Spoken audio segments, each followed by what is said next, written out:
Time क्या है? ये बड़ा सीधा सा सवाल है जो कि रिलेटिविटी को समझने के लिए जरूरी है।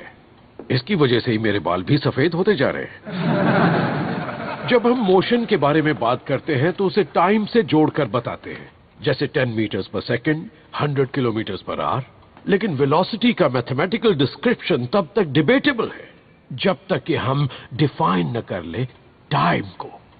क्या टाइम यूनिवर्सल है, या फिर यूं कहें कि पूरी गैलेक्सी में एक ही टिक टॉक सुन सकते हैं, जैसे कि एक बड़ा सा मास्टर क्लॉक हो, बिल्कुल मोज़ार्ट के मेट्रोनोम की तरह?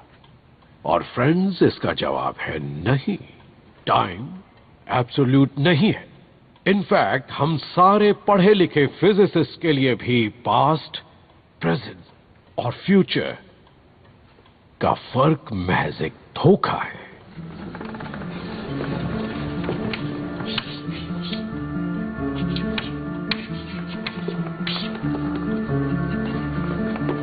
हजम नहीं हो रहा है, मुझे पता है। I know.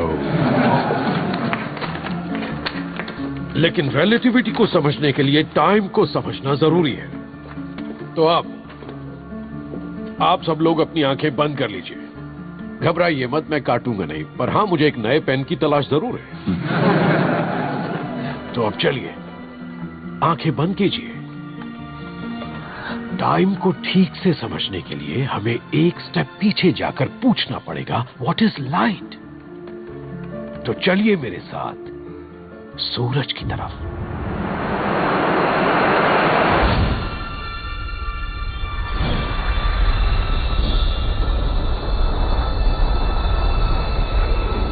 लाइट स्पेस से होते हुए सूरज से धरती तक आती है। हाँ, तुम्हारी उम्र में मैं जानना चाहता था कि लाइट स्पेस में कैसे ट्रेवल करती है जहां कुछ भी नहीं है। चलिए, एक लाइट बीम को अलग करके उसी के साथ ट्रेवल करते हैं। अब हम थोड़ा तेज चलेंगे। आप मेरे साथ हैं ना? और तेज, और तेज। तो बताइए, टाइम आखिर क्या है? आइंस्टाइन, सो रहे हो तुम? मैं सो नहीं रहा था सर, सोच रहा था। ओह, अच्छा। तो बताओ, क्या सोच रहे थे?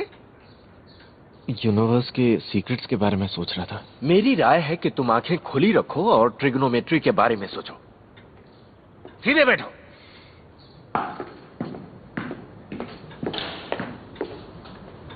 साइंस और कोसाइंस के लॉज।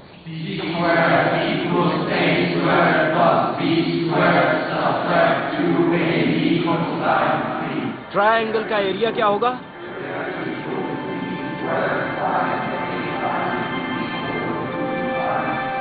अब ये बताओ कि इस होमोजीनियस डिफरेंशियल इक्वेशन का सॉल्यूशन क्या है?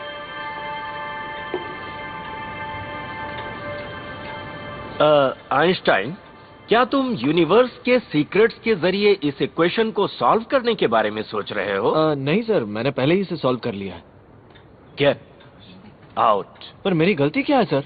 तुम्हारी मौजूदगी से क्लास में मेरा रेस्पेक्ट कम हो जाता है। पर ये तो कोई ऑब्जेक्टिव रीजन नहीं हुआ। आउट।